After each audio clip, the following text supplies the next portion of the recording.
And we begin tonight at 6 with the finishing touches now being added to the start and finish lines of the IU Health 500 Festival Mini Marathon. Yes, and at the expo, the table is set for a very busy weekend. Unfortunately, it's becoming more certain that the weather is going to impact some of the activities, with rain expected across central Indiana. Yeah, we've got Rob in for Angela tonight, so we're going to have rain at the Mini Marathon tomorrow? I think we're going to at least have a chance, although that may be the time of this weekend where we have the lowest chance for rain showers. So we may stay, I don't necessarily want to say rain-free 100%, but it may be the lightest rain that we're going to see. So let's show you what's moving in right now, because this is part of what's going to impact us. We do have some very light showers. Now, I'll tell you this, I am a little bit optimistic that we're starting to see maybe some drier air dry some of this up as it moves in. And thankfully, most of the severe storms have been farther to the south and east. You see one closer to Cincinnati. This is where the clusters of storms have stayed there. Meanwhile, our rain chances, at least for this evening, are going to be light. But broaden the view. Here's the severe storms. This is the batch that arrives tonight, and this is what arrives later into the weekend. So we're going to keep the chance for at least some light showers into our forecast. I think we'll have a better chance once we get into the overnight of seeing some rain showers, maybe hearing a rumble of thunder, but not anticipating severe weather. And then looking ahead to tomorrow, after that batch of rain moves through tonight, we could, and the correct way to say it here is could see a break in the morning from some of those showers before we pick up another rain chance during the afternoon. The afternoon has a much better chance of rain than the morning does, and that's great news for the mini marathon. Again, we're watching some of those showers also to our south. Thankfully, those have stayed very quiet, at least as far as severe limits go. I'll be back with a look at Sunday's forecast as well. All right, Rob, see you in a little bit. Tonight at 6, Indiana State Police are now investigating an apparent road rage incident that left a child hurt. This happened on the southeast side along I-465 near Emerson. Authorities say someone shot at the car while the teen inside while driving along I-465. So the driver with the child got off the interstate at Emerson and then crashed into another car. In all, 3 people were taken to the hospital. Police are telling us they did detain a person of interest shortly after that shooting. Indiana Congressman Andre Carson hosted a town hall today, and he was joined by House Democratic leadership to address efforts to push back against Trump administration policies. Our 13 News reporter Emily Longnecker is here tonight to explain what voters said were their biggest concerns and how Democrats say they're fighting back. More than 100 Hoosiers came out Friday, many with questions about the future of Social Security, Medicaid, and even democracy. Asking those questions at this town hall with Indiana Congressman Andre Carson, who was joined by Democratic House Minority Whip Katherine Clark.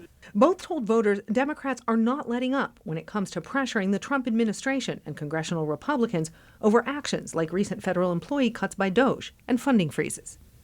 Carson said Democrats are fighting back with legislation, advocacy, and litigation. We're pushing back through the courts. We have over 200 lawsuits as we speak in the courts right now pushing back. And guess what? It's working. We have over 217 cases filed against this administration and DOJ and their illegal actions that they are taking. Friday's town hall in Indianapolis is just one of many Democrats have been holding recently across the country, sometimes in Republican strongholds, talking to voters about various issues, including the impact of tariffs. So to increase tariffs, you're damaging local economies and you're damaging all that is generated from the industrialized Midwest. So Democrats are fighting back, so much so that Trump has scrambled and walked back his proposal. Why? Because we're fighting back. Part of that fight already looking ahead to the 2026 midterms. We not only have to talk about everything we're fighting in opposition, but we got to put out that clear statement of where we think we can go. We failed the test last time when we elected Donald Trump. We're having to retake the test over and over again. Let us not get a C- or a D+ or an F. Let us pass the test with flying colors to show that if you want a republic, we have to keep it by pushing back and doing what we're doing. In Indianapolis, Emily Longnecker, 13 News. Tonight, leaders here in Marion County are applauding our state's new road funding bill that was signed into law this week. They say it will mean more money for road projects all across the state of Indianapolis. Our Ashton Hackman joins us live in studio to explain a little bit more about what this means for the county. Yeah, Ashton? It means more regulations for how those road funds are shared with cities, and it means that Indianapolis could potentially get a lot more out of that. Governor Braun signed House Bill 1461 yesterday, and it answers some of the questions county leaders have had for years.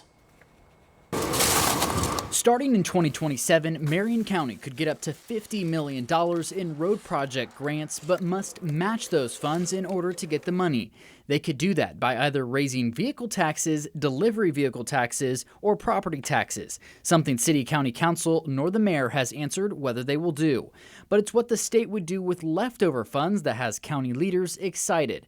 Money not spent by the end of the year would be distributed to cities based on lane miles. Wider roads get more funding than narrow ones. The City County Council expressed their excitement, saying, quote, with this additional support, more streets will be repaved, more neighborhoods will be revitalized, and more residents will experience a higher quality of life. Now, Indy DPW is also reacting to this new law, saying, quote, we are looking forward to the possibilities that will be unlocked by a new funding source and will be ready to make a difference when the funds become available starting in 2027. Now, with these new funding rules still several years out, the county and City County Council still has some time to figure out how they're going to raise those extra funds and what projects they might spend that money on. Yeah. All right, Ashton, I know you'll keep an eye on it for us. Thank you so much.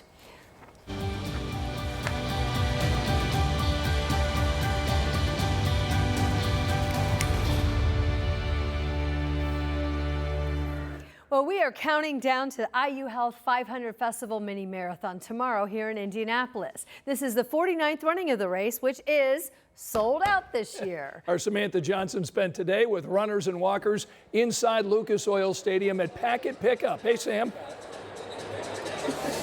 Scott and Anne Marie, good evening to you. This is the all-important event, right? Usually it's over at the Convention Center. This year, it's at Lucas Oil Stadium. The Expo, take a look around. The Packet Pickup, of course, but we also have more than 50 vendors, so many of them local, who are here today to help our runners and walkers gear up and get plenty of swag for tomorrow's Indy Mini. Now, the cool thing about this is we're expecting more than 20,000 participants tomorrow morning.